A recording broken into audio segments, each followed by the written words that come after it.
Kuna nyoka wawili walioishi zaidi ya miaka 1000. Nyoka hao walikuwa wakikaa katika milima mikubwa sana na yenye mapori yaliyofungamana. Utofauti wa rangi hauwafanyi nyoka hawa kutokea katika jamii tofauti, bali ni dada na dogo, yani nyoka wa mama mmoja na baba mmoja. Maisha yao katika haya mapori yaliyofungamana ndani ya milima basi huwa ni ya utofauti zaidi, kwani wana uwezo wa kubadilika kuwa binadamu na wana uwezo pia wa kubadilika na kuwa nyoka. Nyoka wa kike tunatajua jina lake kwamba anafahamika kama Susan. Mtangulizi anaanza kwa kuelezea jambo hilo. Siku moja nyoka hao wakiwa yafurahia mazingira yao kwa kuzunguka huku na kule, kwa bahati iliyo mbaya waliweza kufanikiwa kumuona binadamu akiwa anakula maua kando kidogo ya milima. Wakaibua kama mjadala kidogo. Huyu nyoka wa kijani akajaribu kusema kwamba kumbe binadamu wana uwezo wa kula majani, lakini Susan akasema kwamba alishawahi kuona kabla kwamba binadamu wana uwezo wa kula majani pia. Nyoka wa kijani ni mkorofi na mwenye kupenda sana michezo. Siku ya leo akaanza kumchezea huyu binadamu kwa kuweza kumtishia. Jamaa akawa ameanguka moja kwa moja mpaka mtoni. Sasa nyoka mweupe akupenda akajibadili inakuwa katika umbile la binadamu, kisha akashuka katika lile eneo la mto ambapo mwamba alikuwa amezamia, akamwokoa jamaa, na baada ya kumwokoa akampulizia pumzi na jamaa akawa yuko hai tena. Mwamba anashtuka tu, anagundua kwamba alikuwa ameweza kusaidiwa, lakini hakumbuki ni nani alikuwa amemsaidia. Akauliza marafiki zake kwamba hakuwepo na dada mmoja hapa katika eneo hili. Basi walimshangaa sana mwamba kwamba kuzama tu katika maji dakika 2 tayari ashaanza kuona watoto wa kike. Dawa akacheka kweli kweli na kuambia kwamba hakuna mwanamke yote tuliweza kumkuta katika mitaa hii. Mwamba anafahamika kama Zian. Basi akaamua kukubaliana na hali kwamba huenda alikuwa akiota tu. Katika kijiji jirani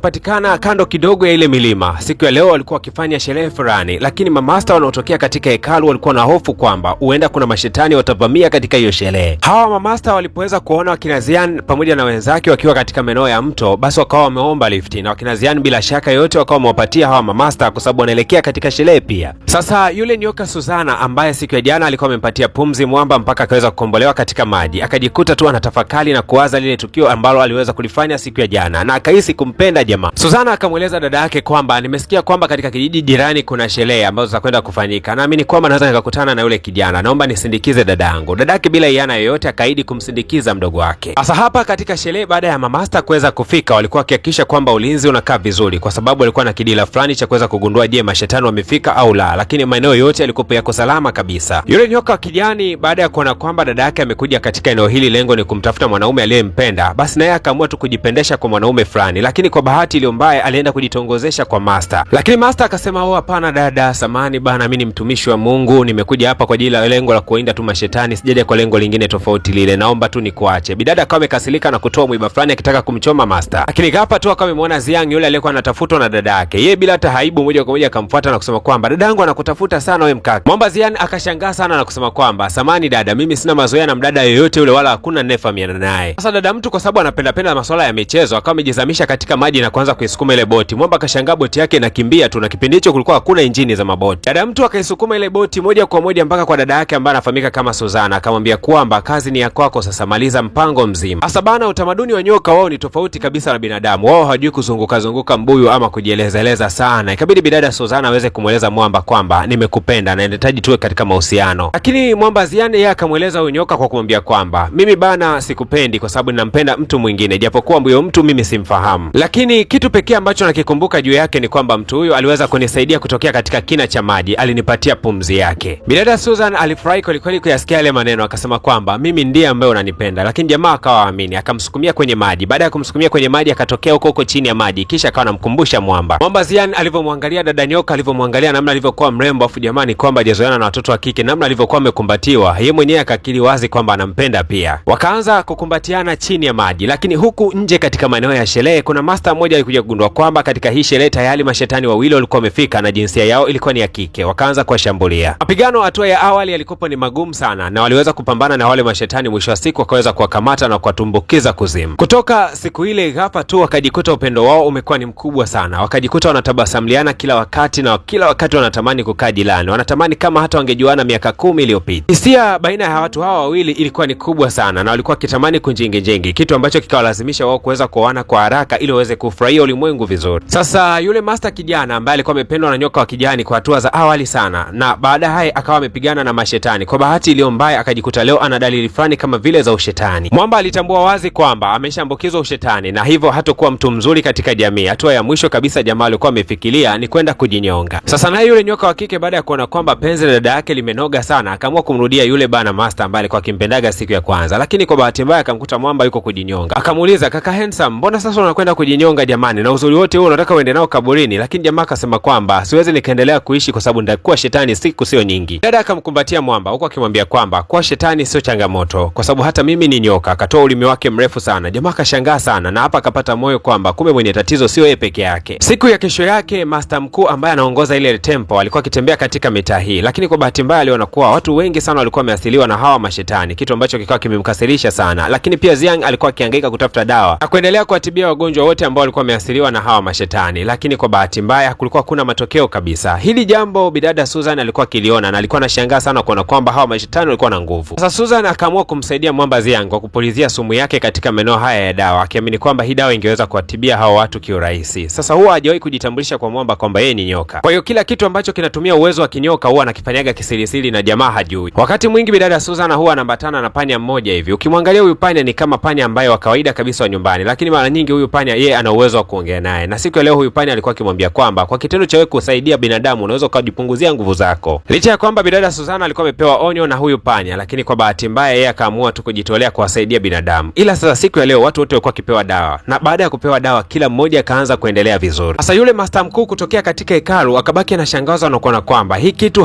haiwezekaniki kabisa ikatokea dawa ambayo inaweza kutibu magonjwa ya shetani. Master mkuu akamuuliza mwamba Xiang kwamba je, hiyo dawa huo unaiandaa peke yako? Lakini mwamba akasema kwamba hapana, huwa anasaidiana na mke wangu. Okay, master akawa amempongeza na kusema kwamba basi ni vizuri sana. Lakini tayari master akawa ameshtuka kwamba huenda mwamba Xiang anaishi na binadamu ambaye si wa kawaida, la sivyo atakuwa ni shetani pia. Kamkabidhi kisu kitakatifu akamwambia kuwa endapo utakabiliana na hatari yoyote katika maisha yako unaweza kukitumia kisu hiki. Lakini kaka master hakuwa mwema kabisa kwa huyu Susana ambaye aligundua kwamba ni kiumbe cha ajabu. Akamfuata kisirisiri na kumwambia kwamba ni kwa nini umejiingiza katika maisha ya kibinadamu na pia umeolewa na mtu ambaye ni binadamu? Lakini bidada miongoni mwa maswali yote alikuwa akiulizwa na huyu master hakuweza kujibu swali hata moja, ila huyu master alivyomtazama akasema kwamba wewe ni shetani mzuri kwa sababu unasaidia binadamu, ila nakupa ofa moja tu ya kuondoka katika kijiji hiki, na kama usipoondoka basi mimi mwenyewe nitakuua kwa mikono yangu. Bidada nguvu ya mapenzi ilikuwa kubwa zaidi kwake, hakutaka kabisa kuondoka katika maeneo haya. Kitu hichi master alikuwa amekigundua. Nyakati za jioni wakati Xiang anarudi kutokea katika mapori alikuwa amekuja na supu, lakini kwa bahati mbaya ilikuwa imechanganywa na sumu ya nyoka. Sasa kwa sababu bidada ni nyoka, baada ya kunywa ile supu akajikuta anashindwa kujikontrol na mwili wake unataka kubadilika kwa nyoka. Akaingia ndani ya chumba fulani na kujifungia, kisha akawa amebadilika kwa nyoka. Mwamba kagonga sana hodi akimsihi bidada kufungua mlango na ni kwa nini anajifungia huko ndani, lakini kumbe huu ulikuwa ni mpango wa master. Yeye ndiye alikuwa amechanganya sumu ya nyoka katika ile supu ambayo mwamba alikuwa anapeleka nyumbani. Dakika chache mbele master akawa ametimba katika ile nyumba ya mwamba Xiang na akaanza kumshambulia huyu nyoka. Sasa kumbuka kwamba Xiang hajui kwamba mke wake ni nyoka. Yeye alihisi kwamba wameweza kuvamiwa na nyoka. Akatumia kile kisu kitakatifu kumchoma naye huyu nyoka. Akafanikiwa kukimbia katika lile umbile la nyoka mpaka kwa dada yake yule nyoka wa kijani, lakini akiwa amekumbatiwa akawa analia sana kwa kusema kuwa dada, siwezi tena nikabadilika kuwa binadamu kwa sababu nimeweza kuchomwa na kisu kitakatifu. Sasa huku mwamba Xiang akawa anamwambia master kwamba wanatakiwa kumuua yule nyoka, huenda amemtafuna mke wake kwa sababu mke wake alikuwa ndani ya chumba, lakini kwa bahati mbaya akakutana na yule nyoka mweupe. Master akamwambia kwamba ulikuwa umemwoa nyoka mweupe na yule nyoka ndiyo mke wako. Kiufupi ni kwamba ulioa nyoka mwenye umri wa miaka 1000. Jamaa kuyasikia hayo mpaka akajikuta anatamani kuzimia. Sasa yule panya alikuwa ameletwa hapa nyumbani na bidada Susana. Kumbuka kwamba huyu panya alikuwa ni kama panya wa kawaida wa nyumbani, lakini siku ya leo akaamua kudhihirisha silika yake kwa kumwambia mwamba kwamba alikuwa akiishi na nyoka, lakini yule ni nyoka mzuri kwani alikuwa akimsaidia kutibia watu. Lakini ukiachana tu na kuweza kumsaidia kumtibia watu, lakini pia alikuwa akimpenda sana na alimpendaga kutoka siku alikuwa amemwokoa katika maji. Mwamba kuyasikia yale maneno akapata nguvu na akaamini kwamba ana nafasi ya kupendana na bidada Susana katika hali yoyote. Mwisho wa siku akaamua kupanda katika mlima ambao unasifika kwa kuwa na mashetani. Huko bana inapatikanika dawa ambayo inaweza kumrejesha bidada. Lakini hata kabla hajafanikiwa kuipata dawa ile, mashetani wakawa wamemvamia, lakini mamaster waliweza kufika kwa wakati na kuweza kumsaidia mwamba. Haraka yule panya akaichukua ile dawa ambayo mwamba alikuwa ameichuma kutokea katika vilele vya mlima, moja kwa moja akaipeleka mpaka kwa bidada Susana, kisha akamwambia kwamba hii ni juhudi ya Xiang ambaye ametafuta dawa hii, lengo ni kuweza kutibia na ubadilike kuwa binadamu tena. Sasa bidada Susana aliporudi katika kile kijiji akiwa na miguu yake yote miwili, alishangaa kwamba mpenzi wake eti amkumbuki. Hii kitu ilimtia hasira sana, akagundua kwamba master alikuwa amemfuta mwamba Xiang kumbukumbu. Ikabidi kupambana naye sana, mapigano yalikuwa ni makali mno. Kiasi fulani katikati ya mapambano haya ikawa ni kama nguvu zinafanania fulani hivi. Bidada wakati mmoja akamuuliza master kwamba ni kwa nini jamaa nikumbuki, lakini master akakiri wazi kwamba aliweza kumfuta kumbukumbu jamaa, kisha akawa amerudishia kumbukumbu zake jamaa akaanza kukumbuka. Lakini bidada Susana licha ya kwamba mwamba wake ameweza kukumbuka, bado aliamini kwamba master angekuwa ni kikwazo katika siku za usoni. Basi akaanza kujibadilisha katika umbile la nyoka na hapa akataka kumwangamiza master, lakini kwa bahati iliyo mbaya ni kwamba master alikuwa na nguvu kuliko. Kampiga bidada kimbola moja tu na ikamtengenezea ngome katika mitaa hiyo. Bidada akawa amefungiwa ndani ya ngome. Mwamba Xiang alikuwa akishinda hapo kila siku